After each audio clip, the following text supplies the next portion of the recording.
Well, love is in the air. It's Valentine's week, ladies and gentlemen. On that note, we're going to be talking about spaying and neutering your pet.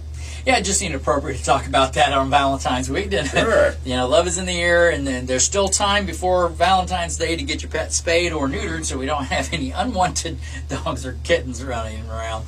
And it's a pretty simple procedure. People ask about it, and people always say, well, I've got a male dog. Do I get it spayed or neutered? We'll figure that part out. Don't worry.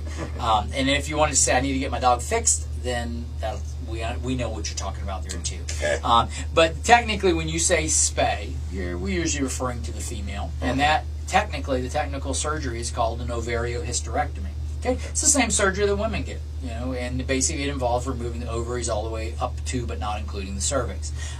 Recovery time is about 2 weeks. Okay. Usually it's a day surgery. They go home that afternoon, and they're usually pretty uneventful. You do need to keep your pet rested for 2 weeks because remember, just like the human surgery, you don't see too many women running around the backyard the next day after having an ovariohysterectomy. So it's the same for the dogs. Neuters, that's technically, and we like the word neuter better because the appropriate term is castration.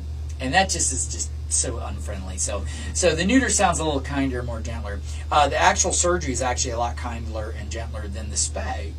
Simple reason, we're only talking about a skin incision. Whereas the females, the abdominal wall is cut and we go into the abdomen. So the boys actually recover a lot faster. They do need to rest. Okay, and so resting for 7 to 10 days post-operatively is very important. But again, that's an outpatient procedure. It can be done very quickly. And both of those, in addition to unwanted offspring, there's a lot of medical benefits. It's impossible to have testicular cancer if you have no testicles. And also, too, it cuts down on prostatic problems, prostatic cysts, benign prostatic hyperplasia, prostate cancer. Those are all things that are driven by testosterone. No testosterone, no problems.